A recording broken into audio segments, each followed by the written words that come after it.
En este video vamos a ver cómo resolver dos ejercicios que involucran en uno el flujo de campo magnético y en el otro, y en ambos vamos a ver que también se involucran líneas de corriente eléctrica que van a estar generando un campo magnético.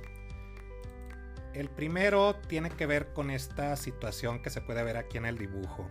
Tenemos una línea muy larga que porta una corriente eléctrica estable. Y bueno, esta corriente eléctrica estable va a estar generando un campo magnético a ambos lados de la línea. Este campo magnético aquí en el lado derecho, que va a estar representado por estas cruces, esto quiere decir que el campo magnético está entrando en la página. Y fíjense que aquí al lado de la línea de corriente hay un rectángulo. Y la pregunta es: ¿cuál es el flujo magnético a través del área que encierra ese rectángulo que tiene dimensiones? La base la vamos a representar por la letra B y la altura por la letra A minúscula. Y adicionalmente este rectángulo comienza a una distancia C de la línea de corriente. Así que tenemos que calcular cuál es el flujo a través de este rectángulo, de esta área rectangular que tenemos aquí. Esto pues nos lleva a referirnos a la definición básica de flujo de campo magnético, que es un producto punto del vector campo magnético por el vector área.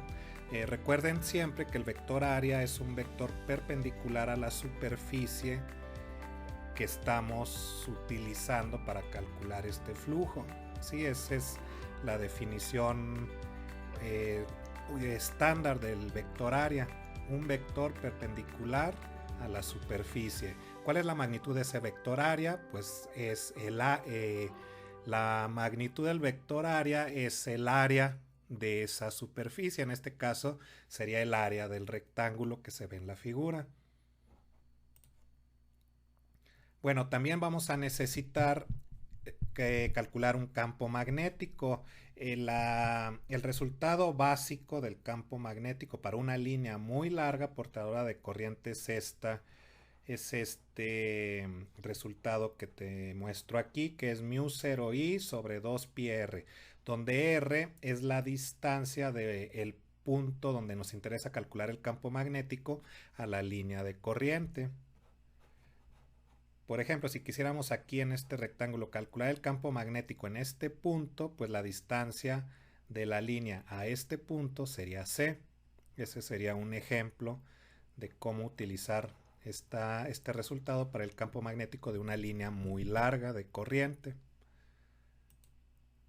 Ahora aquí, bueno, estoy representando otra vez la línea portadora de corriente eléctrica, que es muy larga, y el campo magnético, recuerda que se puede representar como círculos concéntricos cuyas flechas obedecen la regla de la mano derecha. En este caso, pues las líneas van aquí hacia la derecha, salen aquí de la página y entran aquí a la página.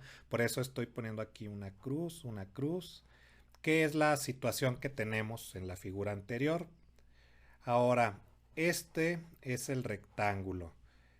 Y fíjense, aquí ya estoy utilizando esta sección que puse aquí sombreada, que va a ser el elemento, va a ser al final de cuentas un elemento diferencial que vamos a tener que usar para poder calcular el flujo total de campo magnético. En este ejercicio no podemos utilizar la definición básica de flujo magnético que les mostré anteriormente así de manera directa. La definición está bien, es correcta, esa es la definición básica de flujo de campo magnético, pero en este caso no tenemos un campo magnético que sea constante en su magnitud.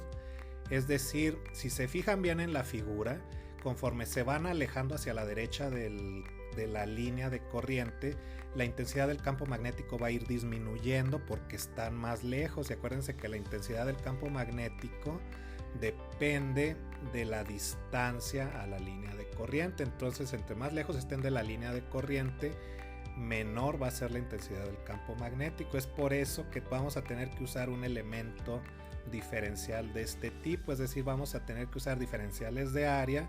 En este caso es A de X, es decir, es base por altura, donde la base es un diferencial de X. Y bueno, esto lo vamos a tener que adaptar a la definición más general de flujo de campo magnético, como esta, donde, bueno, aquí tenemos, esto es el resultado para la intensidad del campo magnético, donde la R la sustituí por una X. Vamos a usar la variable X para definir las distancias horizontales en este caso. Y bueno, y este es el diferencial de área.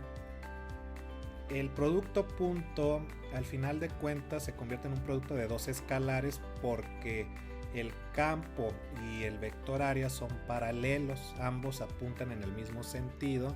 Entonces el ángulo entre esos dos vectores es de 0 grados. Acuérdense que el producto punto implica un coseno del ángulo entre los vectores, y si el ángulo es 0, pues el coseno de 0 es 1.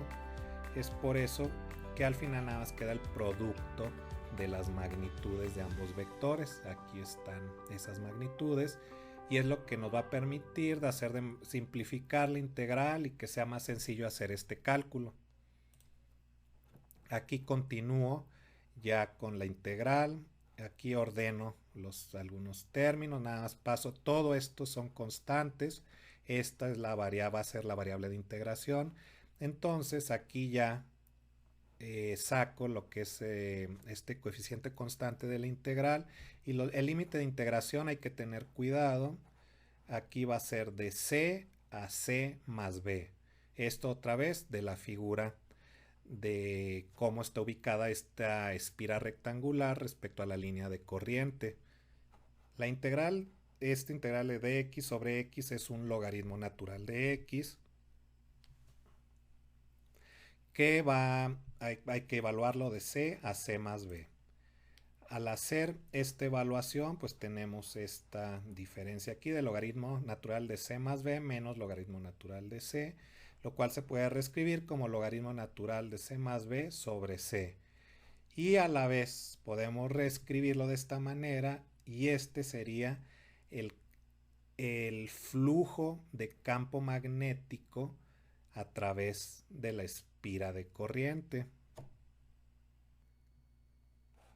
Con este resultado pues se puede ver que el flujo magnético a través de la espira pues no es una expresión tan simple como cuando tenemos un campo magnético que es constante en su magnitud sobre todo el área. Aquí ya tenemos un resultado que es un poco más complejo para este flujo magnético.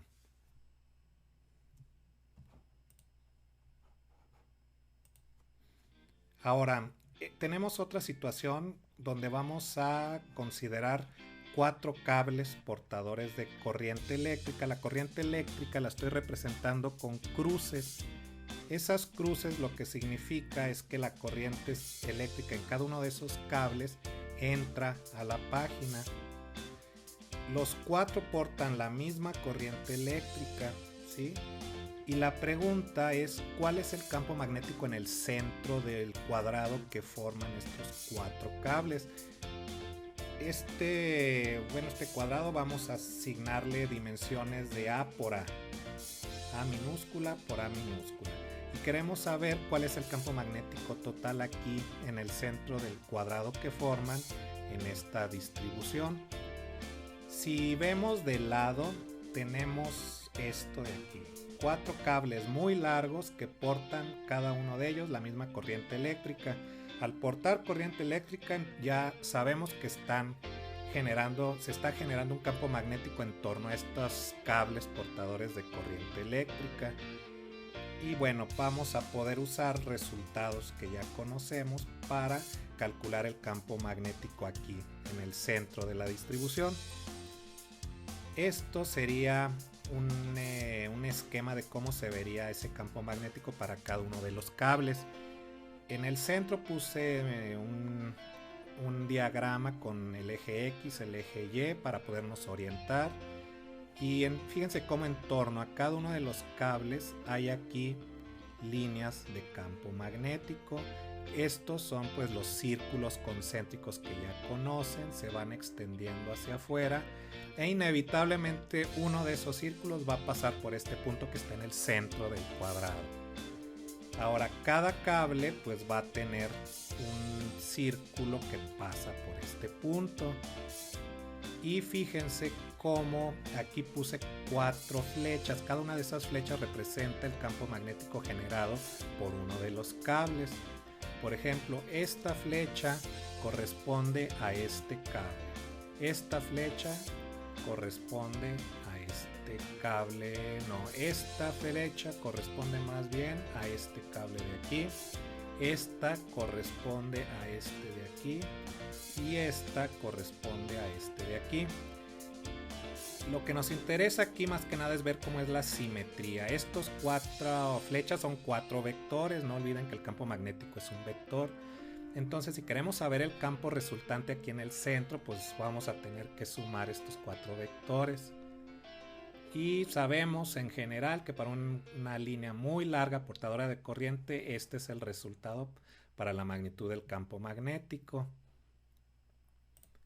Y bueno, aquí adicionalmente tenemos que esta R, pues es, en este caso sería A sobre raíz de 2, esto considerando la simetría que tenemos para este cuadrado. Este es un resultado que nos va a servir y es bueno tenerlo ya aquí pues presente para cuando necesitemos sustituir en esta R.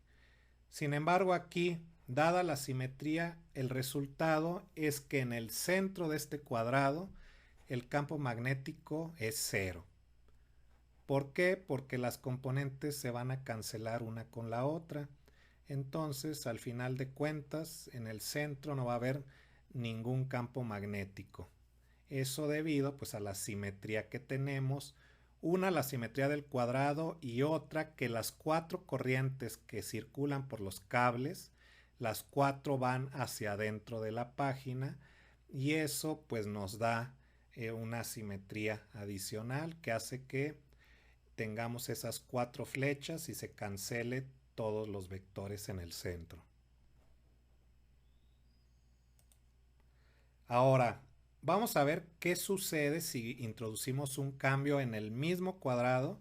Son los mismos 4 cables. Sin embargo, aquí en estos 2 cables cambia algo. Ahora ya no es una cruz, sino que aquí es un punto y aquí es un punto. Esto lo que significa es que la corriente aquí sale de la página y aquí también sale de la página.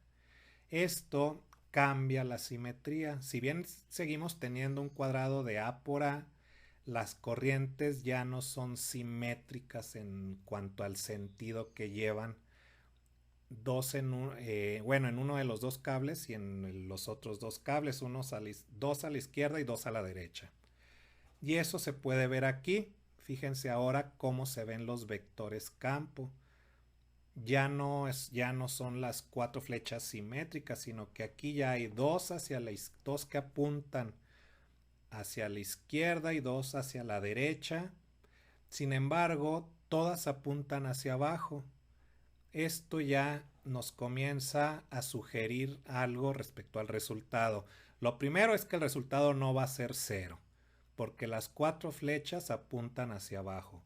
Si bien 2 apuntan a la derecha y 2 a la izquierda, eso no es suficiente para que se cancelen los campos como en el ejemplo anterior, donde sí era muy evidente que sí iba a ser 0.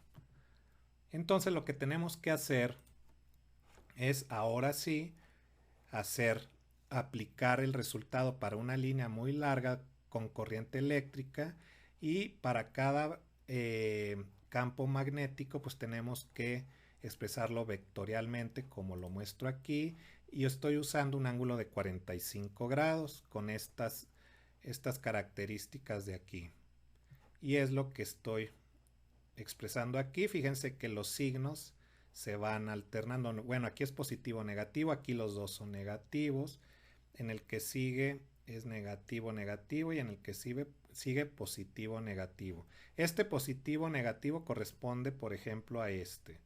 La componente en X es positiva, la componente en Y es negativa. Después esto corresponde a este tipo de vector con 2 componentes negativas.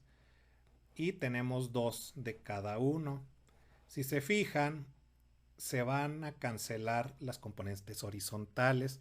El resultado va a ser va a ser un resultado negativo en el sentido vertical, por eso utilizo aquí J, que es el vector unitario, y tendríamos algo así, es decir, el vector campo magnético resultante en el centro del cuadrado va a ser un vector hacia abajo en el sentido negativo de las Y's.